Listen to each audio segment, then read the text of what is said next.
Shalom, Yashrali Yahweh, brother Malak, back with a biblical lesson.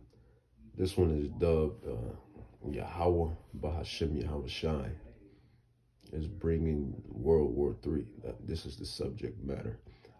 Yahweh is bringing World War III. Why is Yahweh bringing World War III? Well, he's bringing it to release the Israelites. I said this in times past. I said this in lessons past. Yahweh will bring the third world woe that's spoken of in Revelations. But it has a purpose, like everything else has a purpose. He's going to bring it to free the Israelites. Zephaniah, Prophet Zephaniah, chapter 3. We're going to start at verse 15. This is the rejoicing city that dwelt carelessly, that said in her heart, spirit, I am, and there is none beside me. How has she become a desolation, a place for beasts to lie down in? Everyone that passeth by her shall hiss and wag his hand. And when you go into the other precepts of that, Revelations 18, I'm going to go into that. But Zephaniah chapter 3, verse 7, it says, I said, surely thou wilt fear me, thou wilt receive instructions, so their dwelling should not be cut off, howsoever I punished them. But they rose early and corrupted all their doings. It says, therefore wait ye upon me, said Yahweh, until the day that I rise up to the prey. For my determination is to gather the nations. These are all of the heathen nations. And just like my background, excuse my background, it never fails. When the word comes on, it's always noise. I find that very funny and interesting. But these nations are going to be wailing. You wicked Israelites are going to be wailing like that as well, crying and wailing when the Son of Man finally makes his second appearance. All of these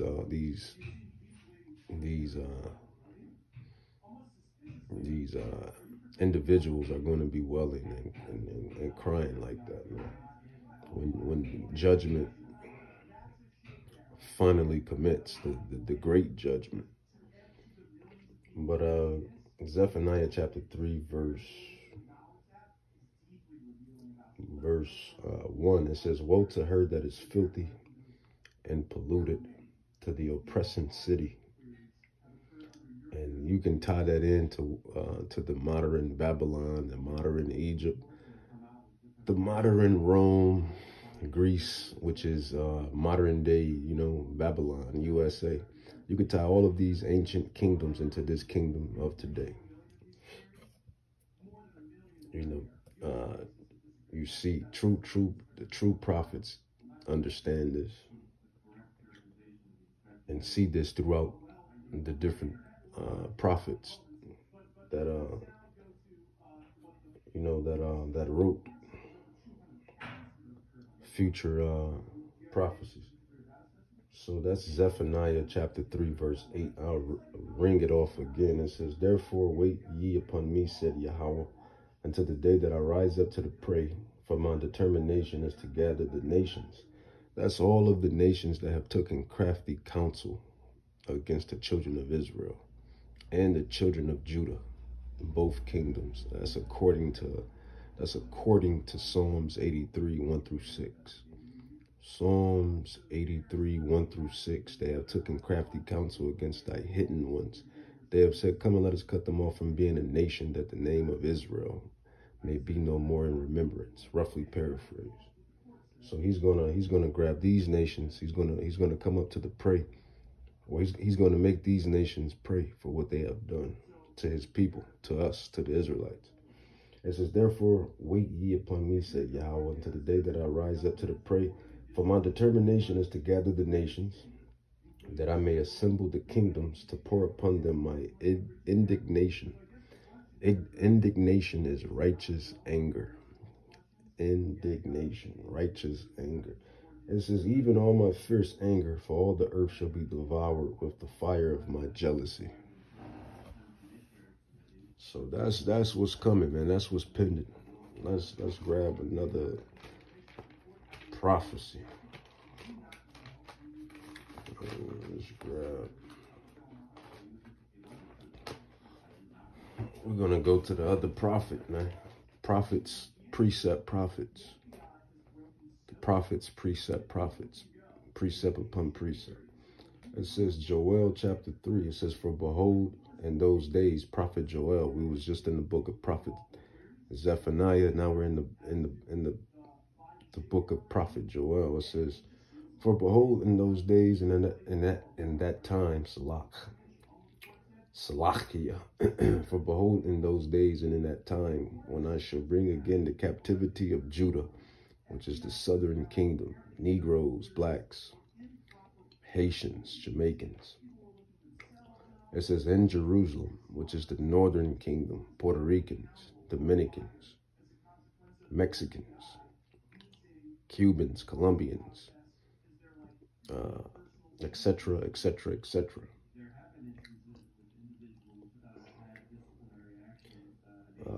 It says, I will also gather all nations and will bring them down into the valley of Yahweh Shaphat. It says Jehoshaphat, but it's Yahweh Shaphat. In the ancient Paleo-Hebrew, it says, and will plead with them for my people and for my heritage Israel, whom they have scattered among the nations and parted my land. And they have I have cast lots for my people, and have given a boy for an harlot, and have sold a girl for wine that they may drink. Yeah, and what have you to do with me, O Tyre and Zidon, and all the coast of Palestine, will you render me a recompense? And if you recompense me swiftly and speedily, will I return your recompense upon your own head? Because you have taken my silver and my gold. Who is the silver and gold? It's the Israelites. It's always been the Israelites. It's always been about us. It's about us, and it's always been about us. We are the silver and the gold. We are the real money, the walking money, the real deal. It says, because you have taken my silver and my gold and have carried into your temples my goodly, pleasant things. The children of Judah, I just explained to you who the Judites and who Judah was. And the children of Jerusalem, I just explained to you who Jerusalem was. And who the northern and the southern kingdoms are.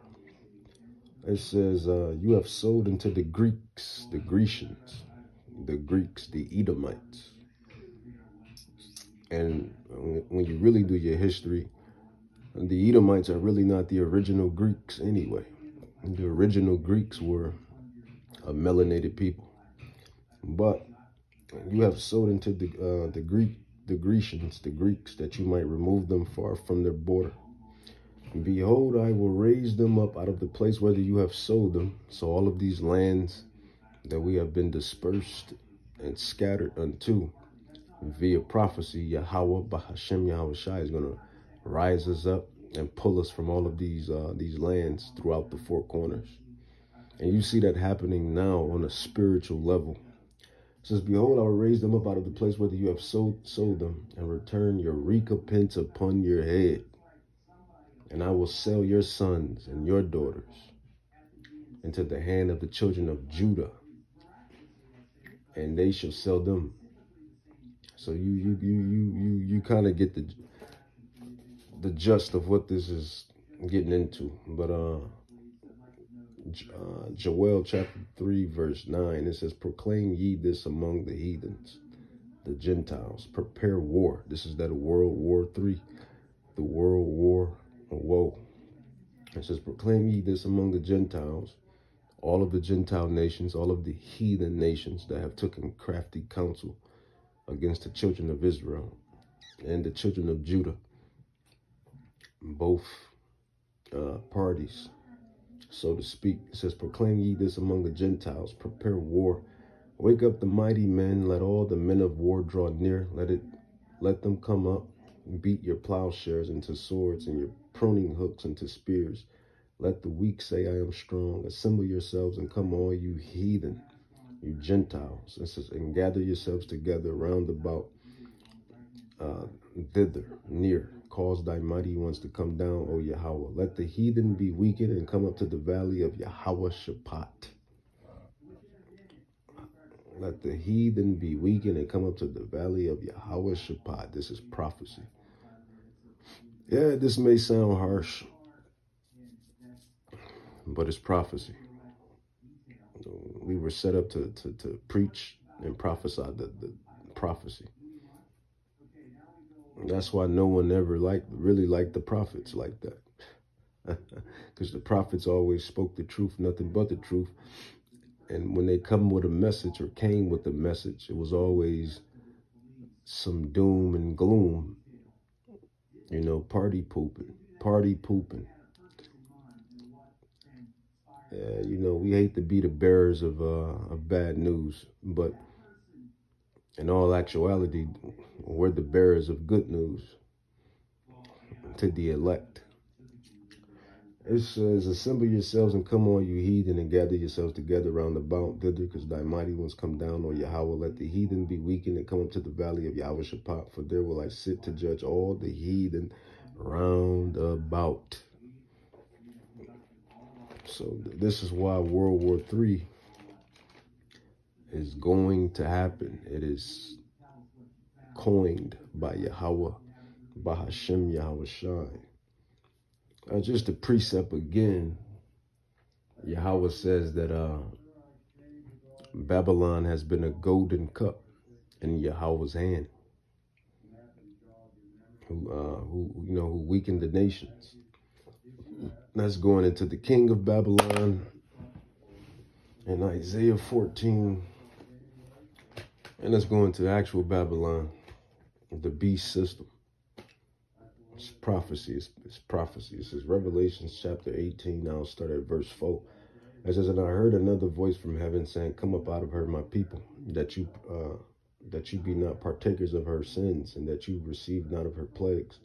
For her sins have reached into heaven, and Yahweh has remembered her iniquities. Reward her even as she rewarded you, and double unto her double according to her works. And the cup which she hath filled to her double. It says, how much she has glorified herself and lived deliciously. You know, America, proud, pompous, never been attacked by any invaders or other, nations. So she's proud. The eagle is proud. The eagle is pompous. We have great military power. We have great militaries. We have great blah, blah, blah, blah, blah, blah. Proud nation. It says, reward her even as she rewarded you, and double unto her double according to her works, and the cup which she hath filled, fill her double. How much she hath glorified herself and lived deliciously, so much torment and sorrow give her. For she says in her spirit, her heart, her spirit, her mind, I sit as a queen, and I am no widow, and shall see no sorrow. It says, therefore shall her plagues come in one day, death and mourning and famine, and she shall be utterly burned with fire. For strong is the Lord, Yahweh, who judges her. It says, and the kings of the earth who have committed fornication and lived deliciously with her shall bewail her and lament it for her. These are all the nations that's cool with that's cool with this particular nation. All of the allies and companions and whatnot. It says, when they shall see the smoke of her burning, it says, standing afar off for the fear of her torment, saying, at last, that great city Babylon. And that's talking about America. So you idiots, you imbeciles that say America is not Mystery Babylon, America is not even in the Bible. Well, the prophets is showing you where they are. Where America is, and where America is stated. America is the great city Babylon. You got to filter that out. through the puzzles, through the Bible. It says, standing afar off for the fear of her torment, saying, at last, the great city Babylon, that mighty city, for in 1 hour is your judgment come. And the merchants of the earth shall weep and mourn over her, for no man buyeth their merchandise anymore. You know, and that's just clear prophecy, because the what's the name supposed to be up in January. The what is it? They bring all the cargoes in and all of the shipments in on the New York coastline and on the LA coastline. I forget, the name is slipping me, but America's surrounded by water for transport and import and export. You know, that's how this corporation makes its trades and whatnot. It says, and the merchants of the earth shall weep and mourn over her, for no man buyeth their merchandise anymore. It says, the merchandise of gold and silver and precious stones and of pearls, fine linen and purple and silk and scarlet and blah, blah, blah, blah, blah, blah. Jumping down to verse 16, it says, and saying, at last, that great city that was clothed with fine linen and purple and scarlet and decked with gold and precious stones and pearls. You know, the prosperity, the prosperous vibes here in America, the prosperity, the great riches and wealth. P.S. that has been stolen. All the wealth that has been stolen. It says, verse 17 of Revelations 18, it says, for in 1 hour so great riches is come to naught, and every ship master and all the companies and ships and sailors and as many as trade by sea stood afar off and cried when they saw the smoke of her burning, saying, what city is unlike unto this great city? So yeah, Yahweh is coming to bring destruction unto what you call the America. When you do your research on America, it means bitter.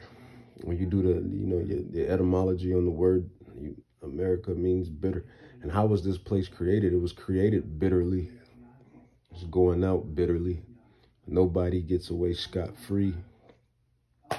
Nobody gets away scot-free. And these devils know this.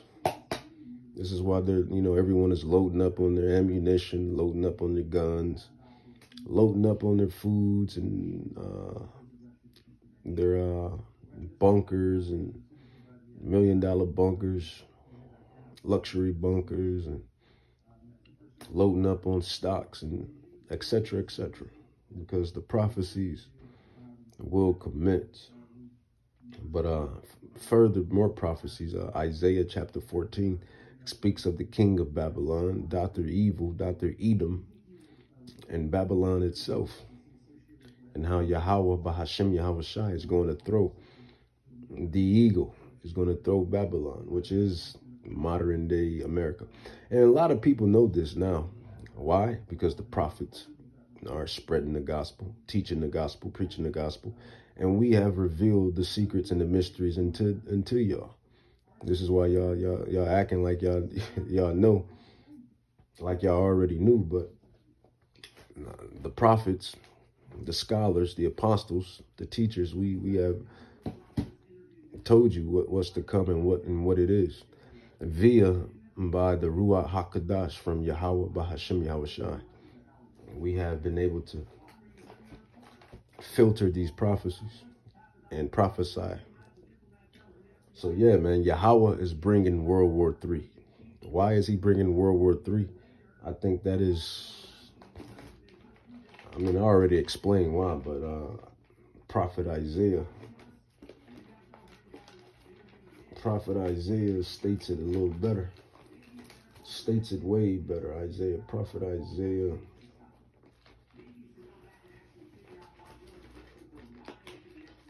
Bear with me. Prophet Isaiah, man. Prophet Isaiah.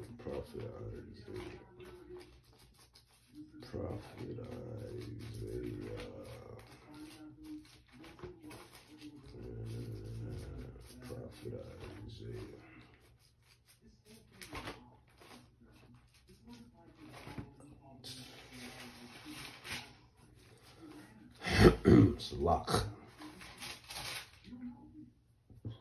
Prophet Isaiah. Prophet Isaiah, verse 34. So why is Yahweh bringing all of this judgment?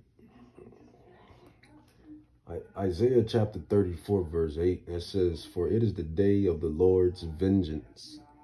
For it is the day of Yahweh's vengeance, and the year of recompenses for the controversy of Zion.